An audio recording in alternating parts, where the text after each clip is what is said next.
চোরে চোরে মাসতুতো ভাই মমতা ব্যানার্জি আর তার বাহিনী ঝাঁপিয়ে পড়েছিল কেজরিওয়ালকে জেতানোর জন্য। শত্রুঘ্ন সিনহাকে পাঠিয়েছিল, আরো কেউ কেউ ভিতরে ভিতরে গোপনে গেছিল। এই হার শুধু আপের হার নয়, তৃণমূলের হার। কারণ তৃণমূল এই নির্বাচনের আগে আপের সমর্থনে নিজে লেপটে গেছিল। का जीत हमारी है, 26 में बंगाल की बात। आप গেছে, এবারে মমতা পাপকে বিদায়। অত্যন্ত আনন্দের, এবং দিল্লি তো মিনি ইন্ডিয়া, গোটা ভারতবর্ষের মানুষ সেখানে থাকে এবং কয়েক লক্ষ বাঙালি ভোটার। আমরা তো প্রচারের কাজে অল্প কিছু হলেও আমাদের যোগদান ছিল। এই ভ্রষ্টাচারী একটা চিটিংবাজ, সেই জন্য চোরে চোরে মাসতুতো ভাই মমতা ব্যানার্জি আর তার বাহিনী ঝাঁপিয়ে পড়েছিল কেজরিওয়ালকে জেতানোর জন্য। শত্রুঘ্ন সিনহাকে পাঠিয়েছিল, আরো কেউ কেউ ভিতরে ভিতরে গোপনে গেছিল। এই হার শুধু আপের হার নয়, তৃণমূলের হার। কারণ তৃণমূল এই নির্বাচনের আগে আপের সমর্থনে নিজে লেপটে গেছিল। তাই পরিবারবাদী, দুর্নীতিগ্রস্ত, তোষণবাজ পার্টিকে দিল্লির মানুষ রিজেক্ট করেছে। এবং হরিয়ানা মহারাষ্ট্রের পরে দিল্লির জয়। হরিয়ানা মহারাষ্ট্রের সরকার ছিল, জয় হয়েছে, সব এক্সিট পোল হরিয়ানাতে ফেল করেছে।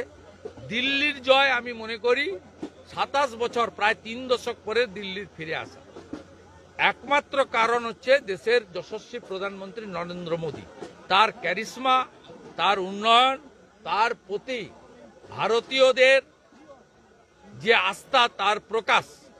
আর যে হিন্দু সনাতনীরা ভোট দিতে বেরোতো না, তারা মহারাষ্ট্র নির্বাচন থেকে বিপদ বুঝে তারা ভোট দিতে বেরোচ্ছেন। সেই কারণে এই জয় সুনিশ্চিত হয়েছে। মহারাষ্ট্রে 19 সালে 61% ভোট ছিল, এবারে 66.5 হয়েছে। ঠিক একইভাবে 8 থেকে 10% ভোট বেড়েছে দিল্লিতে পোলিংয়ে। বাড়ি থেকে বেরিয়ে ভোট দিয়েছেন হিন্দুরা, সনাতনীরা, সঙ্গে সর্দারজিরা, তারা আমাদের সব ভোট দিয়েছেন। পূর্বাঞ্চলী ভোটার, ইউপির ইস্টার্ন জোন, বিহার, ঝাড়খণ্ড, পশ্চিমবঙ্গ এবং উড়িষ্যা, 29টা বিধানসভা কেন্দ্রে আমরা এই পূর্বাঞ্চলীয় ভোটাররা মেজরিটি ছিল। এই 29টার মধ্যে 20টাতেই ভারতীয় জনতা পার্টি জিতেছে। দিল্লি का जीत हमारी है, 26 में बंगाल की बारी है। বিহারে তো সাফ হয়ে যাবে, তো ঝড়ে উড়ে চলে যাবে। আপনি দিল্লিতে যে এলাকাগুলোতে সেখানে প্রচার করেছিলেন, দেখা গেছে অধিকাংশ ক্ষেত্রে সেখানে আপ হেরেছে এবং বিজেপিও জিতেছে। বাঙালিদের কনসলিডেট করার কাজটাতে পার্টি দায়িত্ব দিয়েছিল। বাঙালি বুথগুলো থেকেও আমি হিসাব নিয়ে নিয়েছি। নজফগড়, নীলম পাহেলবান, গোন্ডা, অজয় মহাবীর, গ্রেটার কৈলাস, সিয়ার পার্ক, শিখা রয় সহ বাঙালি বুথগুলোতে ব্যাপকভাবে আমরা জিতেছি। করলবাগেও ফাইট চলছে, কিন্তু আমরা খানিকটা পিছিয়ে আছি।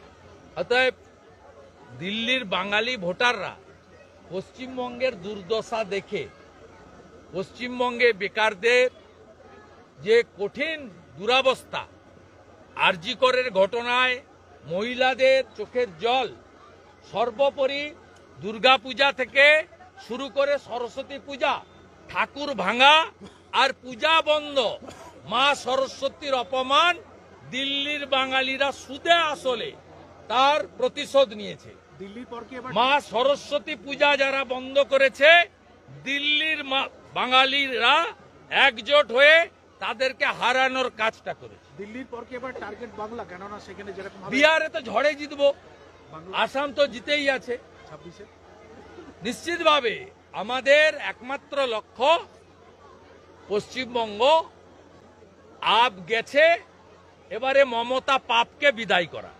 দিল্লিতে দাদা